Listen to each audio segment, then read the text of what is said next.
ये सबसे पता कर रहे हैं कि यात्रा, ये देख लो सब बोल रहे हैं बंद है।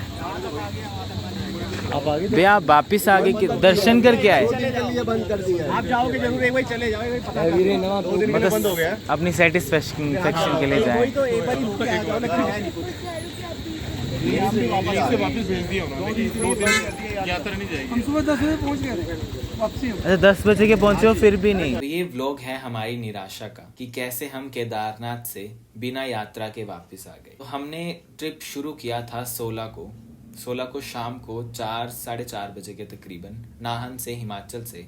तो वहाँ से हमें सुबह पहुँचना था 17 को सुबह 9 के करीब हमने पहुँचना था। बट हम टाइम से तो पहुँचे, बट बीच में काफ़ी ज़्यादा अड़चने आई। ये देखो हम लोग कैसे रेनकोट पहन के तैयार हैं सब। तो आज सुबह हम तकरीबन 2 या 3 बजे तक पहुंच गए थे।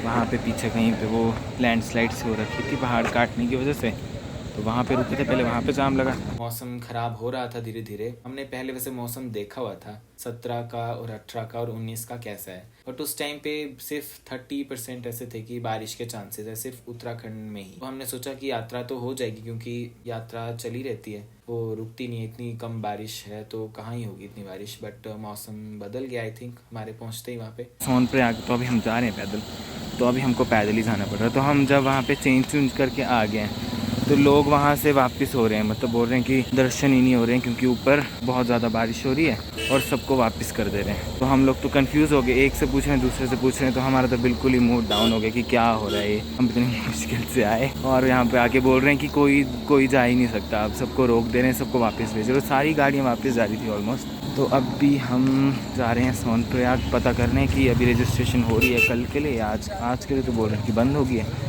क्योंकि आज का बैच निकल गया जो रजिस्ट्रेशन हो रही थी, तो वो बंद कर दें। पर अभी मेरे ख्याल से आज हम वहीं रुकेंगे। ट्रैवलर वाला तो हमारा पीछे ही है, वो वहीं पे सोएगा। तो हम अभी सोनप्रयाग जाएंगे और फिर आगे गौरीकुंड। 2 किलोमीटर सोनप्रयाग है और फिर 7 किलोमीटर गौरीकुंड, वहाँ तक जाएंगे।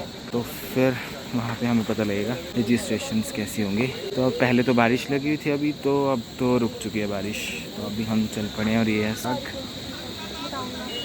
सब चले हैं।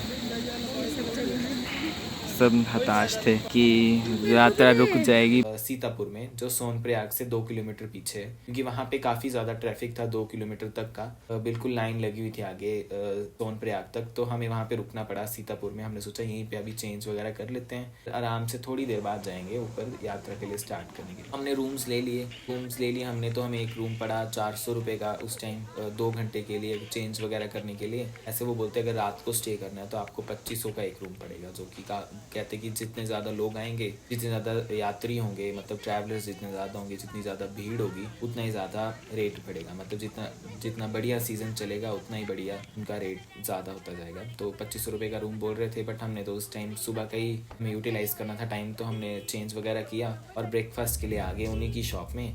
तो हम ब्रेकफास्ट के लिए बैठे तो काफ़ी ज़्यादा लोग वापस आ रहे थे और वो हमें भी बोल रहे थे क्या तुम लोगों ने यात्रा कर ली है। तो हमने कहा नहीं हम तो जाने वाले हैं अभी। तो उन्होंने कहा कि हम मत जाओ, हम भी वापस ही आ रहे हैं। तो ये कन्फ्यूजन क्रिएट होगी वहाँ पे कि ये क्या हो रहा है एकदम से। जैसे हमें पिछली रात को भी तो हमारे सीनियर्स गए थे, मतलब हमारे ही कॉलेज से 2 बैच गए थे, तो हमसे 2 दिन पहले गए थे। तो उन्होंने हमें मैसेज किया था कि शायद यात्रा बंद हो जाएगी। हमने सोचा कि अब हम वहाँ, तब उस टाइम हम देवप्रयाग में थे, तो हमने सोचा वापस होने का भी कोई फ़ायदा तो है नहीं, तो हम वहीं जाके ही पता चल जाएगा हमको कि अगर यात्रा हो रही है कि नहीं। तो वहाँ से फिर हमारी कन्फ्यूजन और ज़्यादा क्रिएट हो गई कि अब कोई बोल रहे हैं कि जाने दे रहे हैं, सुबह का बैच गया है अभी 17 की सुबह का, कोई बोल रहा है कि आज से ही बंद कर दिया है। तो यही हो रहा है हमारे साथ सुबह से। कोई बोल रहा है हम जा रहे हैं, कोई बोल रहा है हम नहीं जा रहे हैं। कभी हम तुंगनाथ चोपटा जा रहे हैं, कभी हम, आप देख सकते हैं शक्लें। दोस्तों वी आर वेरी टायर्ड। हम ये सुन के थक चुके हैं कि हम जा रहे हैं कि नहीं जा रहे हैं। हम इतनी मुश्किल से, इतने पापी तो हम हैं। वहाँ पे उनकी शॉप है, वो भी वापस जा रहे थे। तो उन्होंने बोला ये सरकार का नोटिस आया हमको कि 17, 18 और 19 की जो है यात्रा वो रद्द कर दी है। तो हमने फिर सोचा कि सच में ऐसा ही हो गया तो काफ़ी ज़्यादा कन्फ्यूजन होगी, तो फिर सारे उदास हो गए, निराशा होगी सबको कि हम इतनी दूर आए, केदारनाथ तक बिल्कुल पहुंच गए, सामने वो पहाड़ दिख रहा है हमको जहाँ हमने चढ़ाई चढ़नी है, पर हम तो वापस जाना पड़ेगा हमको इतनी दूर से। तो सबको हम यही बताना चाहेंगे कि मतलब जैसे वेदर ख़राब था, हमें भी पता था कि वेदर ख़राब है 17 को, 18 को, 19 को, पर हमने सोचा कि कोई बात नहीं, चले जाते हैं, चाहे 20% ही है। बट पहाड़ों पे ऐसा नहीं होता है कि कभी भी मौसम, मतलब कि मौसम जो है, वेदर फोरकास्ट जो है वो सही रहेगा, क्योंकि पहाड़ों पे कभी भी मौसम बदल सकता है। मतलब कि अगर 20% बारिश लिखी है तो वो सीधा ही एकदम से रेड अलर्ट में बदल गया हमारे सामने ही। तो हमें तो बिल्कुल वो नहीं था अंदाजा कि ऐसा भी हो जाएगा। हमने सोचा कि बर्फ़ भी पड़ेगी तो कोई बात नहीं, चढ़ाई तो चढ़नी है। हमारा ट्रिप तो सक्सेसफुल नहीं हुआ, but what you all need to know before travelling is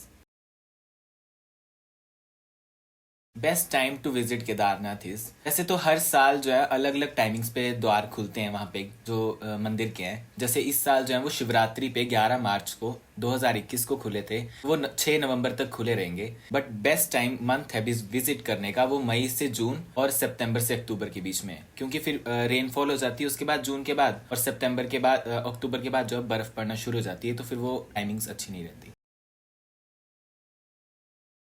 how to reach Kedarnath. अगर आप ट्रैवल कर रहे हैं चंडीगढ़ से केदारनाथ, तो पहले चंडीगढ़ से आपको देहरादून जाना पड़ेगा, फिर देहरादून से ऋषिकेश, और ऋषिकेश से आपको श्रीनगर का वाला रोड लेकर वहां से देवप्रयाग, रुद्रप्रयाग, और फिर वहां पे सोनप्रयाग। ये रुद्रप्रयाग डिस्ट्रिक्ट में पड़ता है केदारनाथ। अब सोनप्रयाग से आपको गौरीकुंड जो है वो पैदल जाना पड़ता है। गौरीकुंड जो है वो बेस है जहाँ से हमारी यात्रा जो है वो शुरू होती है। अब हम यात्रा कैसे कर सकते हैं, व्हाट आर द मोड्स। अब 3 तरह से कर सकते हैं हम। बाय वॉकिंग, जो कि फ्री ऑफ कॉस्ट है, मतलब अपना सामान उठाना है और सीधा चढ़ना है। दूसरा, हमारे पास वहाँ पे म्यूल्स या फिर खच्चर अवेलेबल होते हैं, जिनकी रेंज होती है 5000 से 10,000। वो भी डिपेंड करता है सीजन पे कि कितने लोग आ रहे हैं या जा रहे हैं, और म्यूल्स कितने अवेलेबल हैं, उस हिसाब से वो प्राइस भी वैसा ही होगा। और तीसरी है वो हेलीपैड या फिर हेलीकॉप्टर से। हेलीपैड की जो सर्विस है वो देहरादून से भी है, ऋषिकेश से भी है, और वहाँ पे आपको देवप्रयाग या सोनप्रयाग सब जगह से मिल जाएगी। तो वैसे ही उनके रेट्स होंगे, जितनी दूर से है वो उतने ज़्यादा ही उनके रेट होंगे। जैसे 4000 से 10,000 के बीच में वो 1 टाइम के होंगे रेट्स। Documents required. अब पर इंडिविजुअल की अगर रजिस्ट्रेशन करनी है तो या तो वो ऑनलाइन हो सकती है या फिर वो हो सकती है ऑन द स्पॉट, वहाँ पे जहाँ पे बैरियर्स हैं, जो ऋषिकेश में वगैरह जहाँ पे बैरियर्स आएंगे सोनप्रयाग में, वहाँ जाकर वो रजिस्ट्रेशन हो सकती है। उसके लिए डॉक्यूमेंट्स चाहिए। पहला चाहिए आप अपने आधार कार्ड की फोटो स्टेट, और दूसरी चाहिए 2 डोज वैक्सीनेशन की सर्टिफिकेट जो चाहिए। अगर हमारे पास वैक्सीनेशन का सर्टिफिकेट नहीं है तो हम करवा सकते हैं RT-PCR का। जो हमारे पास RT-PCR होना चाहिए वो 72 आवर्स प्रायर का होना चाहिए। RT-PCR की रिपोर्ट होनी चाहिए। अब गाड़ी की पासिंग की भी ज़रूरत होती है। गाड़ी की पासिंग, अगर हमारे पास अपना प्राइवेट व्हीकल है तो उसकी पासिंग की कोई ज़रूरत नहीं है। उस पे हम जहाँ पे वो बैरियर पे रोकेंगे वहाँ पे आपको सवाल पूछेंगे सिर्फ कि आपने कहाँ जाना है और कब तक जाना है। तो अपनी प्राइवेट व्हीकल की कोई भी पासिंग नहीं है। बट अगर हमारे पास टैक्सी वाला नंबर है या फिर हमारे पास ट्रैवलर है, तो टैक्सी के लिए जो है हमें पासिंग करानी पड़ेगी, जो कि पहले से ही ऑनलाइन होगी या फिर वहाँ पे ऑन द स्पॉट वहाँ पे ड्राइवर की सारी डिटेल्स वगैरह जमा होंगी, जिससे वो पासिंग कर देंगे उत्तराखंड में जाने के लिए। Weather should be at utmost priority, क्योंकि वेदर अगर ख़राब होगा तो आप मतलब ट्रैवल करने में भी दिक्कत होगी, क्योंकि कहीं भी लैंडस्लाइड भी हो सकती है और ऊपर चढ़ाई करने में भी काफ़ी दिक्कत आएगी। अकोमोडेशन और फूड। अकोमोडेशन जो है वो ऑनलाइन से भी बुकिंग करा सकते हैं। जो 4 धाम यात्रा की जो साइट है वहाँ पे बुकिंग हो सकती है। बट सीज़न में जब सीज़न ज़्यादा चल रहा है, मतलब यात्री ज़्यादा हैं, तो उस टाइम पे ऑनलाइन बुकिंग कराना इज़ बेटर, क्योंकि वहाँ पे जाके कमरे नहीं भी मिलते हैं। क्योंकि 2013 की जो आपदा आई थी, बाढ़ आई थी, उसके बाद से जो है वो उनके पास अकोमोडेशन काफ़ी कम हो गई है। यात्री अभी इस टाइम हमारे साथ ऐसा ही हुआ कि यात्री ज़्यादा हो गए और अकोमोडेशन बहुत कम होगी। खाने के लिए भी आपको वहाँ पे खाना तो मिल जाएगा, पर अपने साथ भी खाना ले जा सकते हैं, जो कैरी कर सकते हैं अपने साथ। अपना टेंट वगैरह भी जो कैरी कर सकते हैं और खाने का सामान वो कैरी कर सकते हैं, और ऊपर भी खाने की उपलब्धि है।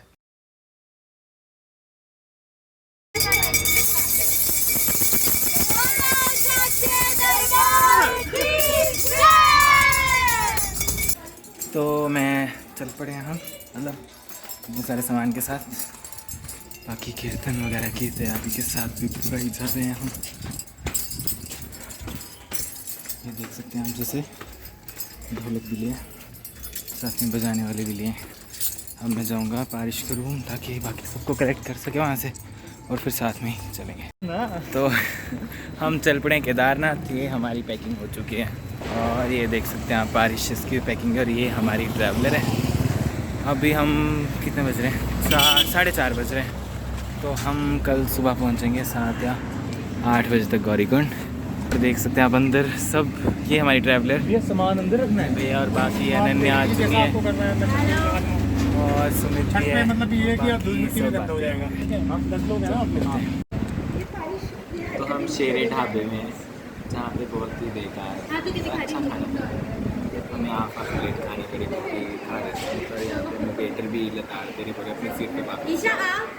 बोले हम कुछ मांग रहे हैं उनसे, तो वो बोले जाओ अपनी सीट पे बैठो चुपचाप। बेचारे पारिश के साथ में ऐसे करते हैं। तो हम चाय भी मंगा रहे हैं, तो 10 मिनट बाद चाय लेते। आलू मटर की सब्जी थी, उसमें आलू था 4 किलो का एक, दाल में चने की दाल तो गली ही नहीं थी, दही तो फटी थी, दही की लस्सी। ऑल इन ऑल खाना अच्छा नहीं था, बट स्टिल भी हैव टू ट्राई। पर चाय बहुत स्वाद है, थोड़ा सा मीठा ज़्यादा है, पर चाय टेस्टी है। चाय अच्छी।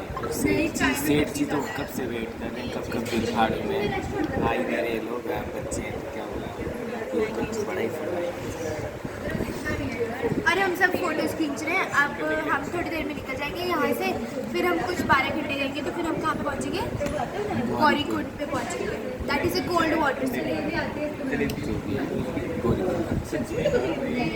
ना यार, कभी क्या कर रहे हो? मम्मी के साथ खड़े हो, मैं भी होती हूँ। ये भी ऐसे ही करता है।